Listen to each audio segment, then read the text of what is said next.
Halo semuanya, kembali bersama saya, David Jaya di dalam Investasi. Pada kesempatan kali ini saya akan membahas emiten Bank Mandiri dengan kode saham BMLI dan emiten Bank Negara Indonesia dengan kode saham BBNI berdasarkan update kinerja yang baru 4 bulan pertama tahun 2024-nya.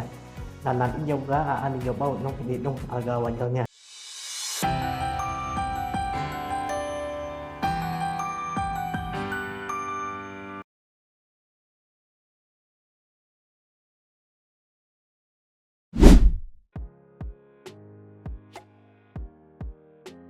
Pertama, dari emiten Bank Mandiri. Dari sisi balance sheet atau posisi keuangannya untuk bank only atau individual, 4 bulan pertama tahun 2024, total penjualan kredit itu mengalami kenaikan 1,49% month over month atau dibandingkan 31 Maret tahun 2024 menjadi sebesar 1.134 triliun rupiah. Dan dari pihak ketiga mengalami kenaikan 0,16% menjadi 1.234 triliun rupiah dengan jasa atau dana murah itu naik 0,1% month over month menjadi 980 miliar rupiah. Untuk rasio jasanya sendiri itu turun 6 basis point. Dari laporan laba rugi atau income statement pertama tahun 2024, Bank Mandiri menghasilkan kenaikan pendapatan bunga sebesar 13,7% menjadi 35,1 triliun rupiah dengan beban bunga naik signifikan 38,8% sehingga pendapatan bunga bersih itu naik sebesar 5% menjadi 24 triliun rupiah. Provisi naik 1,5%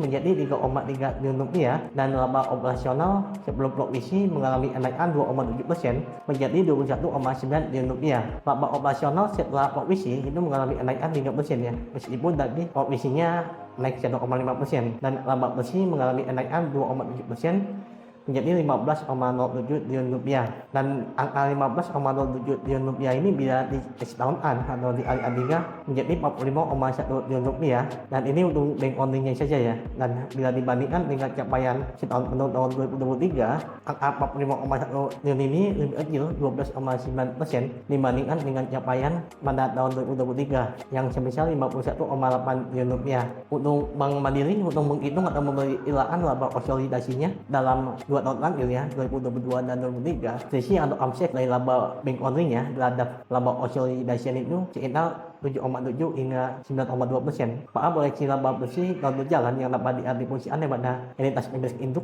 BMLI tahun 2024 setahun penuh sebesar 49 triliun rupiah, dan angka ini 12,1% ya, lebih rendah daripada capaian laba bersih dari Bank Mandiri pada tahun 2023 yang sebesar 55 triliun rupiah. Namun dalam 12 tahun terakhir, laba kuartal 4 Bank Mandiri itu selalu yang paling besar ya untuk setiap tahunnya, kecuali pada tahun 2016 dan tahun 2019, dan pada tahun 2019 pun hanya berbeda 0,02 rupiah per saham ya dibandingkan dengan earning per share atau earning per share kuartal tertingginya di tahun 2019. Hal ini juga didukung oleh banyak yang memperkirakan bahwa Bank Sentral Amerika Serikat baru akan memangkas suku bunga pada kuartal 4 tahun 2024 atau pada akhir tahun 2024. Dengan asumsi yakni asumsi pertama bahwa laba kuartal 2 Bank Mandiri ini akan lebih rendah ya dibandingkan dengan kuartal 1-nya tahun 2024 sekitar 5-10%, dan asumsi yang kedua laba pada kuartal 3-nya itu lebih tinggi ya dibandingkan kuartal 1-nya sekitar 5-10%, dan laba kuartal 4 tahun 2024 itu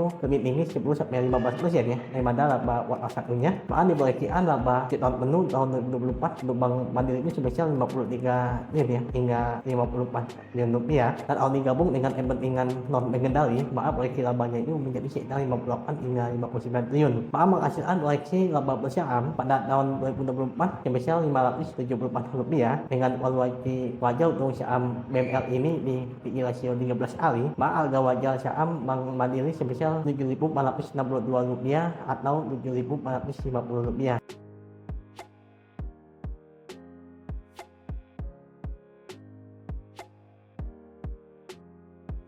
Dan ini merupakan proyeksi yang pesimis ya. Hal yang optimis mungkin Bank Mandiri dapat membuat keajaiban dan unik pada kuartal pasti nanti sehingga mampu menghasilkan laba bersih itu di atas dari capaian pada tahun 2023. Dan kembali reverse belakang ya mengenai guidance Bank Mandiri pada tahun 2024 ini untuk pertumbuhan pinjaman itu ditargetkan sebesar 13-15% dan interest margin atau NIM itu direvisi turun ya 5 hingga 5,3%, dan rate in cost itu 1 hingga 1,2%. Pinjaman segmen korporasi operasi yang besar ya hingga kuartal 1 2024 dengan NPL korporasi itu berhasil ditekan ya. Begitu pula dengan NPL komersial yang kecil ya untuk NPL korporasi ini hanya 0,24%. Sedangkan untuk tiga segmen lainnya small medium enterprise, mikro dan consumer itu NPL-nya mengalami kenaikan. Dan kalau dihubung-hubungkan dengan pergerakan harga saham dalam beberapa minggu terakhir, ini mungkin menjadi salah satu penyebabnya mengapa saham BBLI itu lebih turun harganya atau lebih anjlok dibandingkan dengan Bank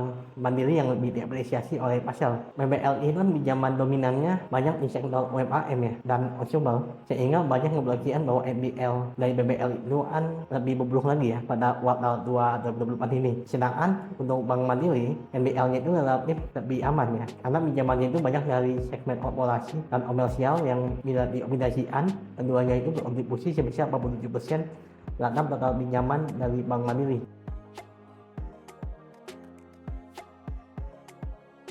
Sementara itu untuk Bank Negara Indonesia dengan oleh saham BBNI dari bersihnya posisi keuangannya pada 30 April 2024 total pinjaman itu naik 2,48% secara month over month atau dibandingkan dengan 31 Maret 2024 dengan dana pihak ketiga itu naik 6,36% month over month dan jasa itu naik 6,68% dan rasio jasa juga naik 30 basis point ya. Dari laporan laba ruginya pendapatan bunga naik tipis 5,5% secara year on year, tetapi beban bunga itu mengalami naik yang signifikan 38,4% sehingga pendapatan bunga bersih turun 9,6% secara year on year. Provisi turun cukup signifikan ya 19% dan pendapatan operasional sebelum provisi turun 5,6% dan laba operasional setelah provisi itu turun 1,2% secara year on year. Jadi meskipun nanti provisinya turun secara signifikan, tapi laba operasionalnya itu masih mengalami tekanan. Laba bersih Bank BNI naik 1,6% secara year on year menjadi 6,8 triliun rupiah dan angka ini kalau di tahunan menjadi 20,4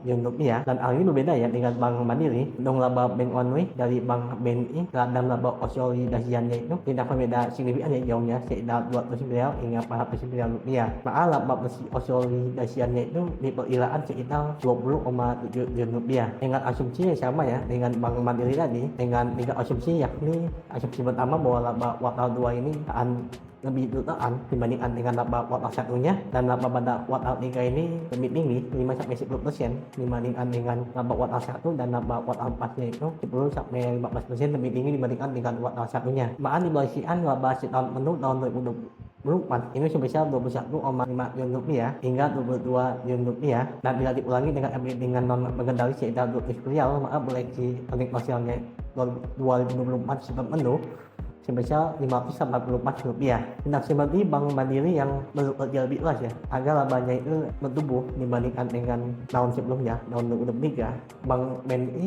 memang capaiannya pada tahun 2023 lebih mediocre ya. Bahkan kuartal 4 2023 itu lebih kecil dibandingkan dengan kuartal 3 2023, sehingga kuartal satunya itu kemarin lebih besar dibandingkan dengan kuartal 4 2023. Dan valuasi wajar untuk Bank BNI ini di BI rasio 10 hingga 11 kali, kalau BBLI itu 14-15 kali dan Bank Mandiri itu 12,5-13,5 kali. Seharusnya Bank BNI itu di bawahnya ya, sekitar 10-11 kali. Lalu di bawahnya BNI itu seperti Bank JMB Niaga, NSP atau Bank PNN.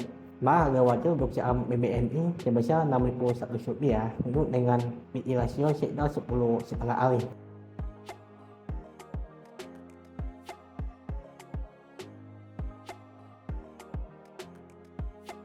Hingga 31 Maret tahun 2024, pinjaman terbesar dari Bank BNI ini segmen operasi dengan komposisi atau kontribusi itu sebesar 52,8%. Lalu disusul oleh segmen consumer. NPL dari segmen operasi juga hasil titipan ya sebesar 20 basis point menjadi 0,7% pada kuartal 1 2024. Sedangkan NPL dari segmen lainnya itu mengalami kenaikan. Hal yang sama dialami oleh tiga bank besar lainnya, Bank BCA, Bank Mandiri dan Bank BLI. Juga segmen operasinya hasil titipan. Secara umum NPL Bank BNI itu berhasil dinaikkan 10 basis point menjadi 2%. Tetapi loan at risk itu mengalami kenaikan ya pada kuartal 1 2024 dibandingkan dengan kuartal sebelumnya, dan hal ini sama dengan Bank BLI dan Bank Mandiri.